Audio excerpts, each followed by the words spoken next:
നിലവിലെ സാഹചര്യത്തിൽ ഇസ്രായേൽ ഇറാനെ ആക്രമിക്കാനുള്ള എന്തെങ്കിലും ഒരു സാധ്യത ഉണ്ടോ? ഉറപ്പായിട്ടും ആക്രമിക്കും. കാരണം ഞാനിപ്പോൾ ബൈഡൻ്റെ ഒരു സ്റ്റേറ്റ്മെൻറ്റ് കണ്ടു.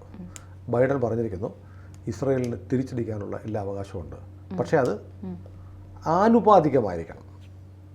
അതായത് ഇങ്ങോട്ട് എന്താണോ ചെയ്തത് അതിനനുസരിച്ച്, അതായത് നമ്മൾ ഈർക്കിലി കൊണ്ട് ഒരാളെ അടിച്ചാൽ ഒലക്കെടുത്തടിക്കരുത്, തിരിച്ച് ആനുപാതികമായി തിരിച്ചടിക്കാൻ ഇസ്രായേലിന് അവകാശമുണ്ടെന്ന് ബൈഡൻ പറഞ്ഞാൽ എന്താ അർത്ഥം? അടിച്ചോടാ, ഞാൻ കൂടെ ഉണ്ടെന്നാണല്ലോ. പക്ഷേ ഒരു പരിധിയൊക്കെ നമ്മൾ നാളെയും കണ്ടല്ലേ, പഴയ മുദ്രാവാക്യം ഉണ്ടല്ലോ കോമഡിക്കകത്ത് പറഞ്ഞത് എന്ന് പറയുന്ന പോലെയാണ്. പക്ഷേ ഇറാനെ സംബന്ധിച്ച് ഇറാനെ സംബന്ധിച്ച് ഇറാൻ ഒരു അഭ്യാസം നടത്തി. 181 നൂറുകണക്കിനെന്നൊക്കെ പറഞ്ഞാൽ കൃത്യമുണ്ട്. 181 ബാലിസ്റ്റിക് മിസൈലുകളാണ് ഇറാൻ ഇസ്രായേലിന് നേരെ അയച്ചത്. മഹാഭൂരിപക്ഷവും എയർഡോം നിർവീര്യമാക്കി. ചിലത് വന്ന് ആളൊഴിഞ്ഞ സ്ഥലങ്ങളിൽ വീണു. അപ്പോൾ എന്നോട് ഇന്നലെ എൻ്റെ ഒരു സുഹൃത്ത് പറഞ്ഞു, ഇത് ഇവർ തമ്മിലൊരു അഡ്ജസ്റ്റ്മെൻറ്റാണ്, ഞങ്ങൾ 5-8 അങ്ങോട്ട് വിടും കേട്ടോ, അത് ആളില്ലാത്ത സ്ഥലത്ത് വീഴും, അതുകൊണ്ട് ഒന്നും തോന്നരുത് എന്ന് പറഞ്ഞ് അമേരിക്കയുടെയും ഇസ്രായേലിൻ്റെയൊക്കെ അനുവാദം മേടിച്ചിട്ട് ഇറാൻ ജനതയെ തൃപ്തിപ്പെടുത്താൻ, ഇറാൻ ജനതയൊന്നുമല്ല, ഇറാൻ ജനത മഹാഭൂരിപക്ഷവും അവരുടെ സർക്കാരിന് താഴത്ത് പോകാൻ ആഗ്രഹിക്കുന്നവരാണ്. കാരണം അവിടെ ഈ മുല്ലപ്പൂ വിപ്ലവം എന്നൊക്കെ പറഞ്ഞ് ഷായുടെ ഭരണകൂടത്തെ അട്ടിമറിച്ചിട്ടാണ് ഈ മതഭീകരന്മാർ ഇറാൻ്റെ ഭരണം പിടിച്ചത്.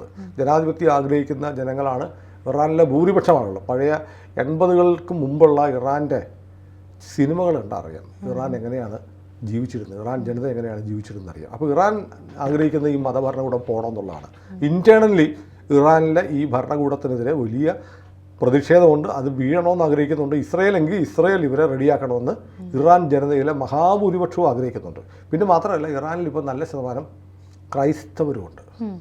ഒരു ന്യൂനപക്ഷമാണെങ്കിൽ പോലും പ്രബലമായി 10-25% ഉണ്ടെന്ന് പറയുന്നു.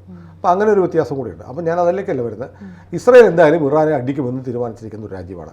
അമേരിക്ക കൂടി സമ്മതിച്ചു കഴിഞ്ഞാൽ പിന്നെ ഇസ്രായേലിനൊന്നും നോക്കേണ്ട കാര്യമില്ല. അപ്പോൾ ഞാൻ ഇന്നത്തെ ചില പത്രങ്ങളിൽ, ഇംഗ്ലീഷ് പത്രങ്ങളിലൊക്കെ ചിത്രം വന്നിട്ടുണ്ട്. ഒരു മിസൈൽ, ഇറാൻ്റെ ഒരു മിസൈൽ അവിടെ വന്ന് വീട് കിടക്കുന്നു. വലിയ കൂറ്റൻ സാധനമാണ്.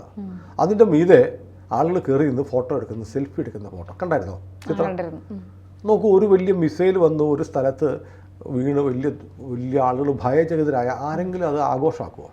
ഇസ്രായേൽ ജനത വീണ മിസൈൽ എടുത്ത് പൊക്കിപ്പിടിക്കുന്നു, അതിൻ്റെ മുകളിൽ കയറി നിൽക്കുന്നു, സെൽഫി എടുക്കുന്നു. എത്ര തമാശയായിട്ട് അവർ കാണുന്നത്. ഇത്രയൊക്കെ ഉള്ളൂ ഇറാൻ്റെ സാധനം എന്നറിയാം.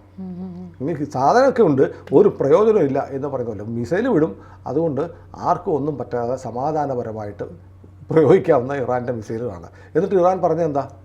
ഞങ്ങളുടെ ആക്രമണം ഇവിടെ കഴിഞ്ഞിരിക്കുന്നു, ഇനി ഞങ്ങൾ യുദ്ധത്തിനില്ല എന്ന് പറഞ്ഞാൽ ഞങ്ങളിത് ചെയ്തു കേട്ടോ, ഇനി ഒന്നും ചെയ്യല്ലേ എന്ന് പറയുന്ന പോലെ. പക്ഷേ ഇസ്രായേലിനെ സംബന്ധിച്ച് അത് പോരാ. ഇപ്പോൾ അവരുടെ പ്രതിപക്ഷ നേതാവ് പറഞ്ഞിരിക്കുന്നത്, നമ്മൾ 2-3 നേരത്തെയുള്ള ടോക്കുകളിൽ പറഞ്ഞു, അടിക്കണം, ചരിത്രം നമ്മുടെ വാതിൽക്കൽ വന്ന് മുട്ടുകയാണ്. ഇത് നഫ്താലി ബെന്നറ്റ് പറഞ്ഞിരിക്കുന്നത്, ആ അവസരം ഈ വാതിൽ നമ്മൾ തുറക്കണം. ഇവൻ്റെ ന്യൂക്ലിയർ പ്ലാന്റുകളും പവർ പ്ലാന്റുകളും തകർക്കാനുള്ള സുവർണാവസരമാണ്. 50 വർഷത്തിനിടയ്ക്ക് ഇറാൻ ഇതുവരെ നേരിട്ട് നമ്മളോട് ഒരു മുട്ടലിന് വന്നിട്ടില്ല. ഇപ്പോൾ പോലും ഇറാൻ ഇടപെടേണ്ട കാര്യമൊന്നുമില്ല. ഇറാൻ ഇടപെടാനുള്ള കാരണം ഇറാൻ്റെ ചോറ്റുപട്ടിയാണ്, വളർത്തുപട്ടിയാണ് ഹിസ്ബുള്ളയ്ക്ക് വലിയ ക്ഷീണം സംഭവിച്ചപ്പോഴാണ് ഇറാൻ ഇപ്പോൾ എന്തെങ്കിലും ചെയ്യണം. കാരണം അത് ഇറാൻ ചെയ്യുന്ന വേറൊന്നുകൂടിയുണ്ട്. അവരുടെ സർക്കാരിൻ്റെ ഒരു ഐഡൻറ്റിറ്റി നിലനിർത്താനും ഹിസ്ബുള്ള, ഹൂതികൾ, ഈ യമനിൽ കിടക്കുന്ന ഹൂതികൾ എന്നൊക്കെ പറയുന്ന ഒരു ഇറാൻ്റെ ഒരു ബാക്കിംഗ് കൂടെ, പണവും ആയുധവും എല്ലാം കൊടുക്കുന്നത് ഇറാനാണ്. ഹിസ്ബുള്ളയെ തകർത്ത് തരിപ്പണമാക്കി. ഹൂതികളിപ്പോൾ പേടിച്ച് പറച്ചിരിക്കുകയാണ്. അപ്പോൾ ഇവർക്ക് ഇറാൻ എന്തെങ്കിലും ചെയ്താലേ ഒരു ആത്മവിശ്വാസം കിട്ടത്തുള്ളൂ. അതുകൊണ്ട് ഞങ്ങൾ കൂടെ ഉണ്ടെന്ന് കാണിക്കാൻ വേണ്ടി നടത്തുന്നൊരു അഭ്യാസമാണ്. പക്ഷേ ഇറാനെ സംബന്ധിച്ച് ഈ പറഞ്ഞ പോലെ വലിയൊരു സേനയൊക്കെ ഉണ്ട്. പക്ഷേ നമ്മൾ നേരത്തെ പറഞ്ഞതാണ്, അവിടുത്തെ ഇറാനിയൻ റവല്യൂഷണറി ഗാർഡ്സ് എന്ന് പറയുന്ന സേനയ്ക്കുള്ളിൽ തന്നെ വലിയ തോതിൽ മൊസാദിൻ്റെ നുഴഞ്ഞുകയറ്റമുണ്ട്. അവരുടെ ആത്മവിശ്വാസം തകർന്നിട്ടുണ്ട്. ആധുനിക വാർത്താവിനിമയ ഉപകരണങ്ങൾ ഉപയോഗിക്കുന്നതിന് പരിമിതികളുണ്ട്. അയത്തുള്ള ഖമനേയി പോലും ഒളിവിൽ പോയിരിക്കുന്നു. അങ്ങനെ നിൽക്കുന്ന ഒരു രാജ്യത്തിന് തൊട്ടടുത്തൊന്നുമല്ല ഇസ്രായേലുമായിട്ട് യുദ്ധം ചെയ്യാൻ വരിക എന്ന് പറഞ്ഞാൽ അത്ര ഈസിയൊന്നുമല്ല. വിമാനാക്രമണം തന്നെ നടത്താൻ പറ്റുള്ളൂ. എങ്ങനെ ഇറാൻ്റെ വിമാനങ്ങൾ ഇസ്രായേലിനെ ആക്രമിക്കാൻ വരുമോ? അതിന് നട്ടും ബോൾട്ടും പോലും ഇല്ല. പ്രസിഡന്റ് റൈസി മരിച്ചു എങ്ങനെയാണെന്നറിയാമോ? ഹെലികോപ്റ്റർ തകർത്താണ്. 25 വർഷത്തോളം പഴക്കമുള്ള ബെൽ ഹെലികോപ്റ്റർ തകർത്താണ് അയാൾ മരിച്ചത്. അയാൾ പേജർ പൊട്ടിത്തെറിച്ചാണെന്ന് പറയുന്നത് അവിടുത്തെ MP തന്നെ പാർലമെൻറ്റിൽ ഉന്നയിച്ചിട്ടുണ്ട്. അതൊക്കെ ഇവിടെ നിൽക്കട്ടെ. പക്ഷേ ഇറാനെ സംബന്ധിച്ച് ഇറാനെ എന്തെങ്കിലും കാണിക്കാൻ വേണ്ടി ഒരു ഷോ നടത്തിയിട്ടാണ് ഇറാൻ നിൽക്കുന്നുള്ള ഫീലുണ്ട്. പക്ഷേ ഇസ്രായേലിന് ഇറാനെ കൂടി ഒന്ന് ഒതുക്കേണ്ടതൊരാവശ്യമാണ്. എങ്കിൽ ഇറാനാണ് ശരിക്കും ഇസ്രായേലിനെ ഉപദ്രവിച്ചുകൊണ്ടിരിക്കുന്നത്. സമാധാനപരമായിട്ട് ജീവിച്ചിരുന്ന ഒരു രാജ്യത്തെ അവരുടെ വടക്കൻ അതിർത്തിയിൽ ലെബനോണിൽ നിന്ന് ഈ ഹിസ്ബുള്ളയെ കൊണ്ട് ആക്രമണം നടത്തിയതിൻ്റെ മുഴുവൻ ഉത്തരവാദിത്വവും നസറുള്ളയ്ക്കും അയത്തുള്ള അലി ഖമനയ്ക്കുമാണ്. അതവർ അവസാനിപ്പിക്കണം. ഒന്നെങ്കിൽ ഇറാൻ എന്ത് ചെയ്യണം, ഞങ്ങൾ ഇനി ഒന്നിനുമില്ല എന്ന് സംബന്ധിച്ച് ഒരു ടേബിളിന് ചുറ്റും വന്ന് ഒരു കരാറിലേക്ക് വരണം.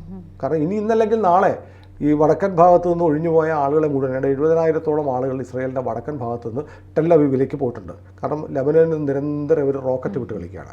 അവരെ കൊണ്ട് അവരുടെ വീട്ടിൽ താമസിച്ചാൽ മാത്രമേ അവിടുത്തെ രാഷ്ട്രീയ നേതൃത്വത്തിന് നെതന്യാഹുവിന് സമാധാനപരമായിട്ട് ഭരിക്കാനും തിരഞ്ഞെടുപ്പ് നേരിടാനും പറ്റുള്ളൂ. അദ്ദേഹത്തിന്റെ അങ്ങനെ ഒരു സ്റ്റേറ്റ്മെന്റ് ഉണ്ടായിരുന്നു, ഇസ്രായേലിലെ ഓരോ പൗരനും അവരവരുടെ വീട്ടിൽ സമാധാനത്തോടെ ജീവിക്കുന്നവരെ പോരാടും. അവർ വീട് വിട്ട് പോരിക്കുക. 60,000-70,000 പേരുണ്ട്.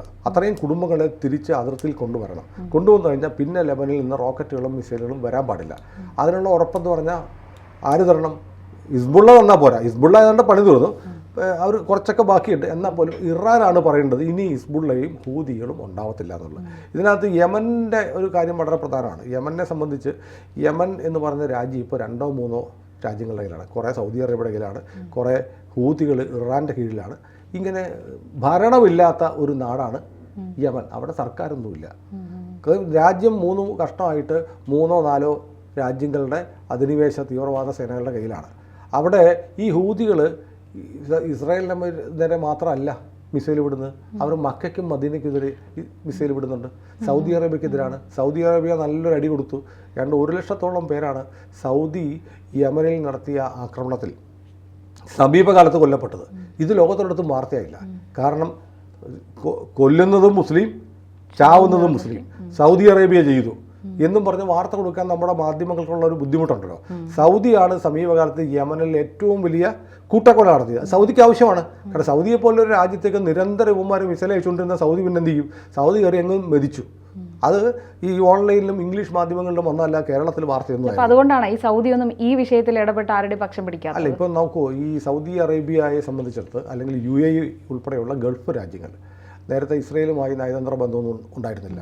അവരെന്ത് ചെയ്തു? പതുക്കെ അവിടെ എംബസികളൊക്കെ തുറന്നു. പിന്നെ എന്ത് ചെയ്തു? ഈ സൗദിയിലെയും UAEയിലെയും ടെലിവിഷൻ പരമ്പരകളിൽ ഇസ്രയേലിലെ ജനങ്ങൾ, ജ്യൂസ് നല്ല ആളുകളാണ് എന്ന് പറയുന്ന ടെലിവിഷൻ പരമ്പരകളൊക്കെ വരാൻ തുടങ്ങി.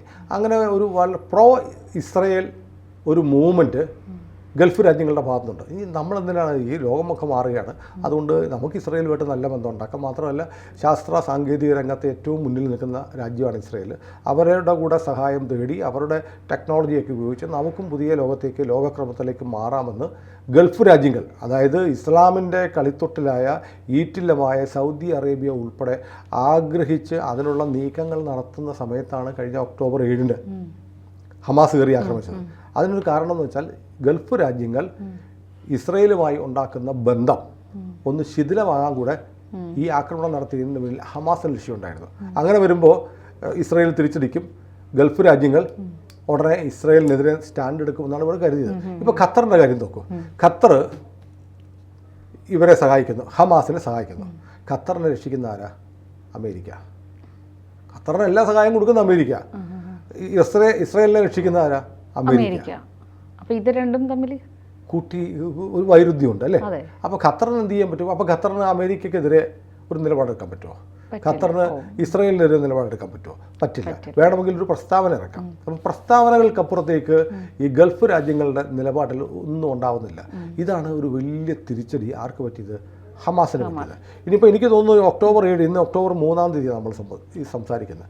ഒക്ടോബർ 7 1 വർഷം പൂർത്തിയാവുകയാണ്. ഇസ്രയേലിൻ്റെ അതിർത്തി കടന്ന് അവരുടെ ശാബത്ത് നാളിൽ ഈ ഹമാസ് ഭീകരർ അവിടെ കയറി പിഞ്ചു കുഞ്ഞുങ്ങളുടെ കഴുത്തറുത്തു, സ്ത്രീകളെ പരസ്യമായി ബലാത്സംഗം ചെയ്തു, കൊന്നു, അവരുടെ മൃതദേഹത്തിൽ ചവിട്ടിയും തുപ്പിയും ഒക്കെ പോകുന്ന കാഴ്ച നമ്മളുണ്ട്. 1500 ആളുകളെ കൊന്നു, 250ഓളം ആളുകളെ ബന്ദികളാക്കി കൊണ്ടുപോയി. അവരെയൊക്കെ മുഴുവൻ പേരെ മോചിപ്പിക്കാനൊന്നും ഇതുവരെ കഴിഞ്ഞിട്ടില്ല. പക്ഷേ 1 വർഷം പൂർത്തിയാകുമ്പോൾ ഇസ്രയേലിന് ലോകത്തോട് എന്തെങ്കിലും പറയേണ്ടതുണ്ട്. ഞങ്ങൾ ഈ തീവ്രവാദത്തെ ഉന്മൂലനം ചെയ്തു എന്ന് പറയേണ്ടി വരും. 1-ാം വാർഷികത്തിൽ ഇസ്രയേലും പ്രതീക്ഷിക്കുന്നുണ്ട് 1 വർഷം പൂർത്തിയാകുമ്പോൾ ഒക്ടോബർ 7 ഈ ഇസ്രയേലിൻ്റെ ശത്രുക്കൾ എന്തെങ്കിലുമൊക്കെ ചെയ്തേക്കും എന്ന് ഇസ്രയേലും പ്രതീക്ഷിക്കുന്നുണ്ട്. അപ്പോൾ അതുകൊണ്ട് ഞാൻ നോക്കുന്ന ഈ 7-ാം തീയതി വരെയുള്ള അടുത്ത 4-5 ദിവസങ്ങൾ ലോകത്തെ സംബന്ധിച്ച് വലിയ നിർണായകമായിരിക്കും എന്ന് ഞാൻ കരുതുന്നു. ഒന്നെങ്കിൽ ഇസ്രയേൽ വലിയ നിർണായകമായൊരു ഓപ്പറേഷൻ ഒക്ടോബർ 7 മുമ്പ് പൂർത്തിയാക്കും. 1 വർഷം പൂർത്തിയാകുന്നത് വെറുതെ അവരുടെ രക്തരൂഷിതമായ അവരുടെ സഹോദരങ്ങളെ നഷ്ടപ്പെട്ട അവരൊരു യുദ്ധത്തിലേക്ക് വലിച്ചിഴച്ച ഈ വലിയ ഭീകരാക്രമണത്തെ വാർഷികം വെറുതെ അങ്ങ് ഓർമ്മിച്ച് മാത്രം ഇസ്രായേൽ പോകുമെന്ന് ഞാൻ കരുതുന്നില്ല. ഒരു തീക്ഷ്ണമായ ഒരു പ്രഹരം എവിടെയെങ്കിലും തീവ്രവാദത്തിൻ്റെ ഉറവിട സ്ഥാനത്തിൽ എന്ന് പറഞ്ഞാൽ ഇറാനിലേക്ക് ഉണ്ടാവാനുള്ള എല്ലാ സാധ്യതയുണ്ട്.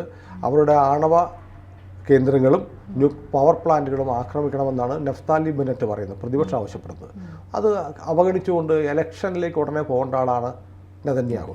അത് ആ രാജ്യത്തെ പ്രതിപക്ഷത്തിൻ്റെ ആ വികാരം മാനിക്കാതെ പോകാൻ കഴിയില്ല. ഭീകരവാദികൾക്കാവട്ടെ ഒക്ടോബർ 7 ഇസ്രായേലിന് കൊടുത്ത പാഠത്തെ അനുസ്മരിപ്പിക്കുന്ന ഒരു പാഠം എവിടെയെങ്കിലും കൊടുക്കണമെന്ന് ഭീകരവാദ സംഘടനകളും തീരുമാനിക്കാം. വളരെ നിർണായകമാണ് ഇനിയുള്ള 3-4 ദിവസം.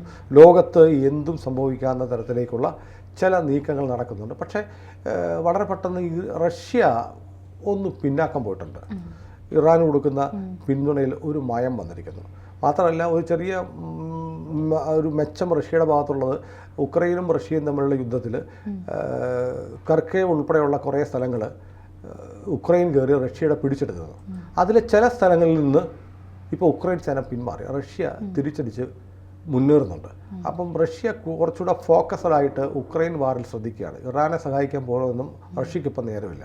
അപ്പോൾ ഒക്ടോബർ 7 നമ്മൾ എത്തുമ്പോൾ അതിനു മുമ്പ് 4, 5, 6 അല്ലേ, നമുക്ക് മുന്നിൽ നിന്ന് 3 ദിവസം 4 ദിവസം മുന്നിലുണ്ട്. 4 ദിവസം കൊണ്ട് ലോകത്ത് എന്ത് സംഭവിക്കാം. അപ്പോൾ അത് വലിയൊരു ദുരന്തവും ചോരയൊഴുക്കലിൻ്റെയും വാർത്തയാവാതിരിക്കാൻ നമുക്ക് പ്രാർത്ഥിക്കാം. പക്ഷേ ഇസ്രായേലികൾക്ക് ജീവിക്കാനുള്ള അവരുടെ അവകാശം നിഷേധിക്കപ്പെടാൻ പാടില്ല. ഭീകരവാദം ലോകത്തെവിടെയാണെങ്കിലും തകർക്കപ്പെടേണ്ടതാണെന്ന് നമ്മുടെ പ്രധാനമന്ത്രി പറഞ്ഞിട്ടുണ്ട്. നമ്മുടെ അഭിപ്രായം അതുതന്നെയാണ്. എല്ലാ ഭീകരവാദികളെയും നിർദാക്ഷിണ്യം തുടച്ചു നീക്കണം. അതിന് നിമിത്തമാകാൻ ഇസ്രായേലിന് കഴിയുമെങ്കിൽ അത് ലോകത്തിന് വലിയ ഗുണകരമായ ഒരു മാറ്റമായിരിക്കും.